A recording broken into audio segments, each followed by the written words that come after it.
கரூர் விஜய் பிரச்சார கூட்ட நெரிசலில் சிக்கி 41 பேர் உயிரிழந்த வழக்கை விசாரிக்க சிபிஐ அதிகாரிகள் கரூர் வந்தடைந்துள்ளனர். கூடுதல் விவரங்களை வழங்குகிறார் செய்தியாளர் அருள்செல்வன். வணக்கம். விவரங்களை நீங்க வழங்கலாம். வணக்கம்.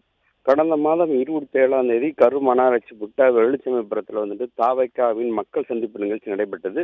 இந்த நிகழ்வின் போது ஏற்பட்ட நெரிசல்ல 47 பேர் உயிரிழந்த நிலையில இந்த வழக்கு தொடர்பாக விசாரணை நடைபெற்று வந்த நிலையில சிறப்பு புலனாய்வு பிரிவு விசாரணை மேற்கொண்டு வந்த நிலையில கடந்த 13ஆம் தேதி உச்சநீதிமன்றம் இந்த வழக்கை சிபிஐக்கு மாற்றி உத்தரவிட்டது.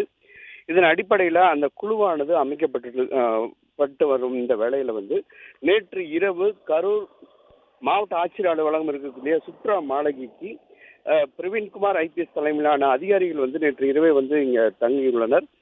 அந்த குழுவில் ஏடிஎஸ்பி முகேஷ்குமார், டிஎஸ்பி ராமகிருஷ்ணன் உள்ளிட்ட அதிகாரிகள் இருப்பதாக சொல்லப்படுகிறது. 2 வாகனங்கள் வந்த அவர்கள் நேற்று இரவு முதல் இந்த சுற்றுலா மாநிலத்தில் தங்கியிருப்பதாக கூறப்படுகிறது. இந்த நிலையில இன்று காலை அவர்களை சந்திக்க வந்த சிறப்பு புலனாய்வு குழுவை சேர்ந்த திருமால் என்ற ஏடிஎஸ்பி அதிகாரி அவரை சந்திவிட்டு சென்றிருக்கிறார்.